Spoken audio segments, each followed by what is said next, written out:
Yo quiero hablar un rato o hacer un corto video acerca de si un ser humano en esta vida puede saber si va al cielo cuando muera. ¿Qué pasa cuando nosotros cerramos los ojos en este mundo? ¿Podemos nosotros saber aquí y ahora si cuando eso suceda vamos al cielo? ¿Qué sucede con nuestra alma? Si tenemos un alma, si vamos al infierno, si vamos al cielo, si nos confundimos con el Creador. ¿Qué pasa ahí? Bueno, hay mucha información, pero nosotros como cristianos o los que hemos nacido de nuevo, la información que tenemos está en la Biblia. Obviamente un cristiano debe tener seguridad de que va al cielo. Y la seguridad de un cristiano no debe estar basada en su comportamiento, porque si mi seguridad depende de mí, nunca voy a estar seguro. Porque ninguna persona, por más buena que sea, se comporta a la altura de lo que Dios demanda para regalarte el cielo. Es imposible. Por eso, la única manera de tener seguridad para ir al cielo es poner la vista en la obra de Cristo. El hombre tiene un gran problema con Dios. El problema del hombre con Dios es que Dios no le cree, el hombre no le cree a Dios. Ese es el gran problema de toda la humanidad. Y eso comenzó con Adán. Adán, cuando Dios lo puso en el huerto en el del Edén con Eva, Dios le dijo que no coma del árbol y le dijo: el día que coma vas a morir. Pero la serpiente vino y la serpiente le dijo: no vas a morir. No te va a pasar nada, come, que eso no es nada. Eso, por el contrario, te va a ir bien, vas a ser como Dios. Dios le dijo: el día que comas te vas a morir. La serpiente le dijo: no vas a morir. Por el contrario, vas a ser como Dios, te va a ir mejor. Y Adán y Eva tenían el problema, Adán y Eva tenían el grave problema. ¿Qué hago ahí? Básicamente fue Eva, porque Eva fue la persona a quien Satanás atacó con ese dardo, mandándole una información incorrecta y tirándole esa gran mentira. Y Eva se debatía: ¿qué hago? ¿Le creo a Dios? ¿Le creo a la serpiente? Y realmente el fruto era muy hermoso y la promesa de que no iba a morir era muy hermosa, y Eva fue engañada y decidió comer del fruto porque le creyó a la serpiente. Simple como eso, le creyó a la serpiente. Y obviamente el pecado entró en el mundo, con el pecado la muerte, porque Dios le dijo: el día que comas te mueres. Y si hubiera sido ella sola no hubiera problema. El gran problema es que todos nosotros ahora descendemos de una raza caída, porque Adán y Eva fueron, digamos que una cabeza federal. Ellos nos estaban representando delante de Dios. Cuando Adán y Eva pecan, nosotros pecamos. Ahora, ¿qué le sucedió a Eva? Eva le dio del fruto a Adán, y Adán no fue engañado. Eva fue engañada. Adán comió por amor a Eva. Adán amó tanto a Eva que prefirió morir con ella que vivir sin ella. Prefirió, por su amor tan grande a ella, aceptarla y morir. Porque Dios le dijo: el día que comas mueres. Y él dijo: me muero, pero me muero contigo. Fue una gran muestra de amor, pero en ese contexto fue incorrecto, porque él estaba supuesto a amar más a Dios que a Eva, pero él amó a Eva rabiosamente y prefirió morir a vivir sin ella.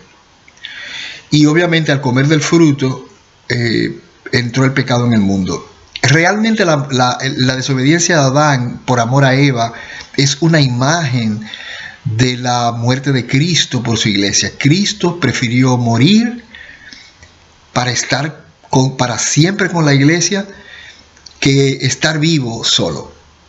Cristo prefirió morir para estar para siempre con su iglesia, que no morir y quedar solo. Y eso es una gran verdad, y eso muestra el gran amor de Dios. Así como Adán amó a Eva y prefirió morir para estar con ella, tuvo esa preferencia. El punto es que Adán y Eva no le creyeron a Dios, o Eva no le creyó a Dios y no le creyó a la serpiente. Y todos los hombres, a partir de ese momento, Dios los enfrenta con esa verdad: ¿tú me vas a creer o no me vas a creer? Y el hombre naturalmente tiene a Dios por mentiroso, porque en este mundo, como dice, no hay ningún desayuno de gratis. Todo hay que pagarlo. Nadie te regala nada. Muy poca gente regalan algo. Normalmente todo lo que nosotros tenemos que ganarlo, porque es un mundo caído y no podemos entender ni creer hasta que Dios nos ayuda a entenderlo y nos da la convicción de que Dios es un Dios bueno, tan bueno que Él nos regala el cielo. El cielo es un regalo sin compromiso, un regalo incondicional que Dios te da si tú le crees a Él. ¿Por qué? Porque Dios quiere que tú creas. Eso es todo. Dios pone a cada hombre y a cada mujer en la disyuntiva de ¿me vas a creer o no me vas a creer? Y eso, cuando tú lees la Biblia, Dios te exige a ti que creas. Muchas personas en la Biblia dijeron que yo tengo que hacer para ser salvo, que yo tengo que hacer. Cristo le dijo, no tienes que hacer nada, lo que tienes que hacer es creer. ¿Qué es lo que tienes que creer? Que Cristo murió por ti. Cristo murió por tus pecados. Y Cristo dijo, el que cree tiene vida eterna. El que cree en mí tiene vida eterna. No quien cree que Él existió, porque los fariseos y las personas que estaban ahí creían que Él existía, lo estaban mirando. Tú lo que tienes que creer es que su obra es suficiente, que Cristo murió. Ahora, si cuando Dios le dijo a Adán y a Eva que el día que muera, que el día que coma tú vas a morir, ¿a qué se refería a Él? Bueno, ellos no murieron en ese momento, murieron en el sentido de que fueron separados de Dios, porque la muerte es una separación. Cuando un cuerpo se separa del alma, ese cuerpo tú vas a una funeraria y ves el cuerpo que es como, está muerto porque no tiene nada adentro. Es como un carro, que el carro funciona solamente cuando el chofer entra y lo prende. Así un cuerpo no funciona sin alma. Cuando el alma se separa del cuerpo, ese cuerpo está muerto y ya el alma va a su sitio y el cuerpo queda ahí. La muerte es una separación. Cuando Dios le dijo a Adán, el día que muera, el día que comas se mueres, ese día Adán murió espiritualmente, porque Adán se escondió. Ya Adán no quería nada que ver con Dios y Dios tuvo que buscarlo, como Dios hace contigo y conmigo. Dios a mí me buscó. De alguna manera alguien fue detrás de mí y me habló de la Biblia y de alguna manera me alcanzaron y me puse a leer la Biblia y Dios trajo convicción a mi vida. Y yo tengo la convicción de que yo soy salvo y yo tengo 30 años en el Evangelio y poco a poco ha venido esa convicción en la medida que he ido leyendo la Biblia, entendiendo y exponiendo la predicación. ¿Por qué? Porque la salvación no depende de mí, no depende de cómo yo me comporte, depende de la obra que Cristo hizo. Cristo me salvó y yo tengo la esperanza, yo quiero que tú la tengas también. Y esa esperanza se adquiere creyendo lo que Dios dijo. Vamos a creerle a Dios. Dios es digno de que le creamos. Adán y Eva no le creyeron y provocaron el gran desastre de que millones y millones de personas se hayan perdido, millones se pierden al día, millones de personas mueren, el mundo es un mundo caído, lleno de asesinatos, de muerte y de todo, pero tenemos la esperanza de la vida eterna. Cristo murió por nosotros. ¿Qué sucedió con Adán y Eva? Ellos no le creyeron. Y ellos tenían que morir ese día también físicamente, porque Dios les dijo, vas a morir. Ahora, ¿cómo Dios cumplió su palabra de que ellos iban a morir? Bueno, Dios mató un sustituto, un cordero, un animal. Y nosotros vemos en la Biblia cómo Dios cubrió a Adán y a Eva con pieles. Y obviamente para cubrirlos con pieles tuvo que matar un animal. Y en ese sentido, Adán y Eva murieron porque el animal murió por ellos, murió en su lugar. Si yo voy a un restaurante y tú pagas mi comida, yo pagué la comida, aunque no salió de mi bolsillo el pago. Si tú lo pagaste, yo lo pagué. Dios mató un animal en lugar de ellos. Alguien murió en el lugar de ellos. Y eso es básicamente una enseñanza que nosotros la vemos a través de todo el Antiguo Testamento. Comenzó con Adán. Después siguió con Abel. Caín y Abel, obviamente Adán le explicó estas verdades a Abel.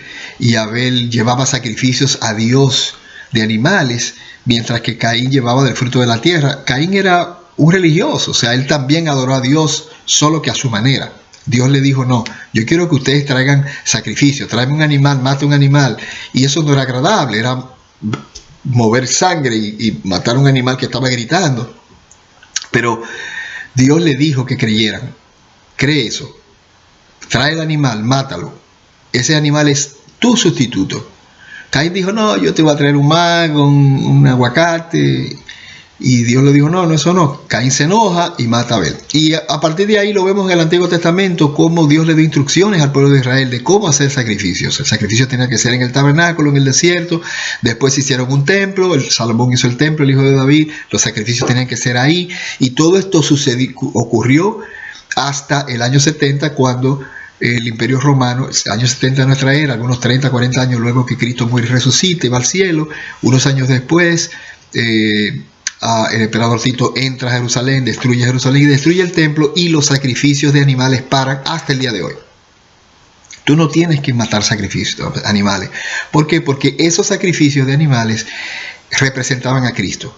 El pecador iba al sacerdote, entregaba el animal y ponía las manos sobre la cabeza del animal, significando que el pecado pasaba al animal. El sacerdote tomaba un cuchillo y mataba al animal, y ahí se cumplía la orden de Dios de que el pecador debía morir. El hombre, con el gesto de poner su mano en la cabeza del animal antes que el animal fuera sacrificado, eso simbolizaba que el pecado pasaba al animal y el pecador entonces era el animal y era muerto. Era matado, lo mataba el sacerdote. Bueno, eso sucedió hasta el año 70. Luego ya no es en realidad no era necesario. Cuando ya Cristo murió, ya no era necesario. Por eso los cristianos que creemos que la muerte de Cristo es suficiente, no hacemos sacrificios ni tenemos sacerdotes, porque la razón de un sacerdote es un mediador que lleva sacrificios a Dios en lugar de las personas a quienes Él representa. Pero el punto es que ya eso no es necesario, porque Cristo, dice la Biblia, que es nuestro sacerdote. Y Él no solamente nos representa delante de Dios, sino que Él también es el sacrificio. Y en el libro de Hebreos se enseña cómo Cristo no solamente no fue que Él llevó un cordero o un macho cabrío o un toro al templo y lo sacrificó, sino al templo de Jerusalén, como Dios había mandado, sino que Él hizo algo todavía mejor. Su propia muerte, Él entró no en el templo de Jerusalén, hecho por mano, hecho por hombres, sino que entró en los cielos mismos, en los mismos cielos. Y Él no solamente fue el sacerdote que nos representó y nos representa hoy y que interviene por nosotros, sino que Él no solamente nos representa, sino que Él llevó un sacrificio que no fue un cordero, sino fue Él mismo el sacerdote, Él mismo el sacrificio. Imaginen el efecto, imagínense el gran mérito que tiene eso. Y por eso la justicia de Dios está totalmente satisfecha, ya no hay que temer. De hecho, el día que Cristo murió, el velo del templo fue rasgado como una señal de que esa muerte era válida, y se rasgó de arriba para abajo. El velo del templo en Jerusalén era lo que separaba el lugar santo del lugar santísimo, y donde estaba el arca del pacto. Y aunque en ese momento ya el arca no existía ahí, el arca había desaparecido 700 años antes, pero eso es historia, eso es otro tema. El punto es que el templo se rasga, y se rasga de arriba abajo, y era enorme de alto, que no fue nadie que abajo lo rompió, sino de arriba abajo, y significando que la muerte de Cristo había sido aceptada y que la justicia de Dios había sido totalmente satisfecha. Todo aquel que cree esa verdad es salvo en el momento que la cree, no se pierde. Si tú crees eso, tú eres salvo hoy. Resumo, Dios le presentó a Adán y a Eva la alternativa de creerle, y ellos no le creyeron. Y hoy Dios te presenta a ti el mensaje del Evangelio. Cristo vino al mundo a salvar a los pecadores, y Él murió por tus pecados. Él murió por todos los pecados de todos aquellos que creen, no solamente de los pecados que tú conoces. En el momento que tú eres salvo, que Dios perdona tus pecados, Dios perdona todos tus pecados, los que tú conoces, los que no conoces, los que tú has cometido y los que vas a cometer. Ahora, ¿qué sucede si tú pecas voluntariamente? A partir de ahí, Dios va a lidiar contigo. Cuando tú crees el Evangelio, tú eres salvo en ese momento. No depende de lo que tú has hecho, no depende de lo que harás. Es un regalo sin compromiso. Dios te regala el cielo, porque no puedes hacer nada para ganarte el cielo. Ya lo perdiste. Por mejor que te portes, mejor que tengas una vida santa, te decidas apartar de todo mal, no vas a poder hacerlo a la perfección, que es lo que Dios exige si tú decides tratar de entrar de esa manera. Dios dio los mandamientos no para que los usemos para ir a vida eterna, no para que cumpliéndolos convenzamos a Dios de que somos tan buenos que Él está en la obligación de dejarnos entrar al cielo.